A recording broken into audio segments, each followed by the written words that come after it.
Hello, जय Hind everyone सभी को।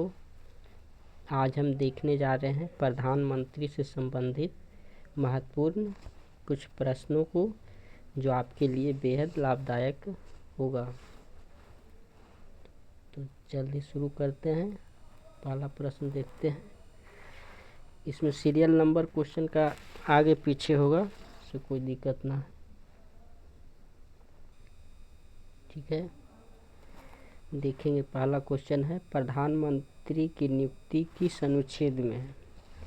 प्रधानमंत्री की नियुक्ति किस अनुच्छेद में है? तो ये आपका अनुच्छेद 75 हो जाएगा। नियुक्ति क्यों बोलते हैं? क्योंकि प्रधानमंत्री का चुनाव नहीं होता है, इसका नियुक्ति होता है। अनुच्छेद 75 के अंतर्गत राष्ट्रपति जो है, राष्ट्रपति प्रधानमंत्री का जो बहुमत दल का नेता होता है, उसमें से प्रधानमंत्री को सिलेक्ट करता है। 74 बोलेगा तो 74 में कहा गया है, 74 में मंत्रिपरिषद का गठन का बात करता है, मंत्रिपरिषद के गठन का बात करता है। अगला क्वेश्चन देखिएगा। सबसे कम उम्र के प्रधानमंत्री कौन बने? सबसे कम उम्र के प्रधानमंत्री थे तो राजीव गांधी थे, सबसे कम उम्र के प्रधानमंत्री। सबसे अधिक की बात करें तो ये मोरारजी देसाई हैं। सबसे कम तो राजीव गांधी, सबसे अधिक उम्र का तो मोरारजी देसाई थे। अगला क्वेश्चन देखिएगा। इसी में देखिएगा एक क्वेश्चन क्या होता। मोरारजी देसाई प्रधानमंत्री के पद से त्यागपत्र देने वाले पहले पीएम थे। त्यागपत्र दिए थे, प्रधानमंत्री के पद से त्यागपत्र देने वाले पहले प्रधानमंत्री थे। अगला क्वेश्चन, स्वतंत्रता पश्चात जन्म लेने वाले एकमात्र प्रधानमंत्री कौन बने हैं? तो ये आपका नरेंद्र मोदी हैं। इनका जन्म कब हुआ है? तो 17 सितंबर 1950 में हुआ है। 17 सितंबर 1950 में हुआ है। और बाकी ऑप्शनों से संबंधित जो बातें हैं उससे बता देता है। जैसे चौधरी चरण सिंह ये ऐसा प्रधानमंत्री थे जो एक भी बार संसद में नहीं गए थे, एक भी बार संसद में नहीं गए थे।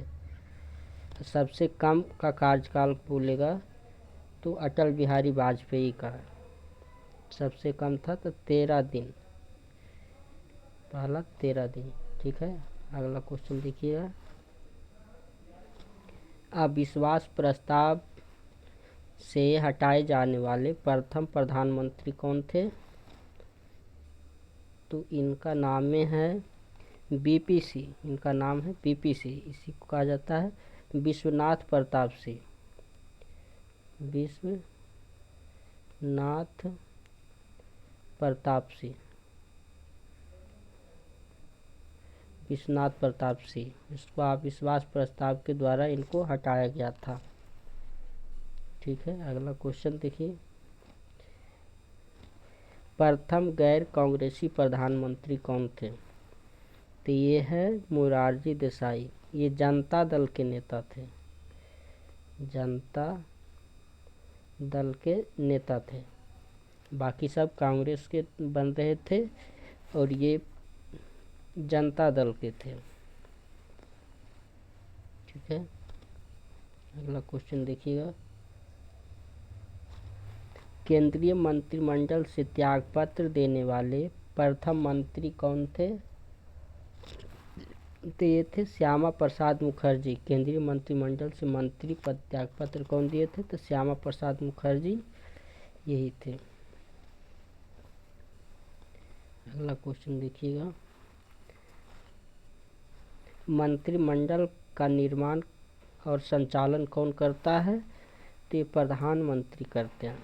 मंत्रिमंडल का निर्माण, जैसे कोई से जितना भी मंत्री होता है तो जो बहुमत दल के नेता होता है उसका लीडर मेन रूप से प्रधानमंत्री होते हैं। वही सब मंत्रियों का लिस्ट बनाकर देते हैं राष्ट्रपति को, और राष्ट्रपति फिर उन सभी को शपथ दिलाते हैं। कहा गया है, एक सेकेंड,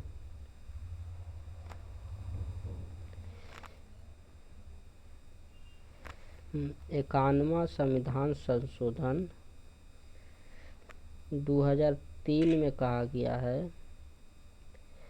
3 में कहा गया है कि जो सभी मंत्रियों जितना होता है, कुल मंत्री सहित प्रधानमंत्री की संख्या 15% से जितना भी है नेता उसका बहुमत है, उसका 15% से अधिक नहीं होना चाहिए। ठीक है, इतना ही मंत्री होगा। 91वां संविधान संशोधन 2003 में ये बात बोला गया था। अगला क्वेश्चन देखिएगा, किस संविधान संशोधन में कहा गया है कि मंत्रिपरिषद में मंत्रियों की कुल संख्या प्रधानमंत्री सहित 15% से अधिक नहीं होना चाहिए? तो कभी बोले हैं,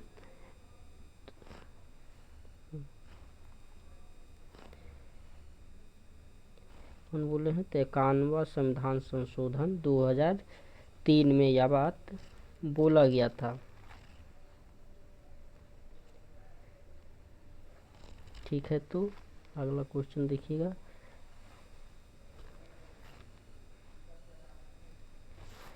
देश का एकमात्र महिला प्रधानमंत्री कौन बनी है? तो देश का एकमात्र तो एक ही है, इंदिरा गांधी थे, जो जवाहरलाल नेहरू के पुत्री हुए थे।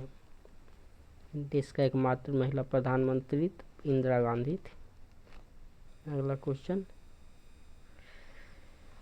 तो ये ख़त्म हुआ आज का, यही प्रश्न, इतना ही प्रश्न था। फिर मिलते हैं कल कुछ अलग टॉपिक के साथ। तब तक के लिए जय हिंद, जय भारत।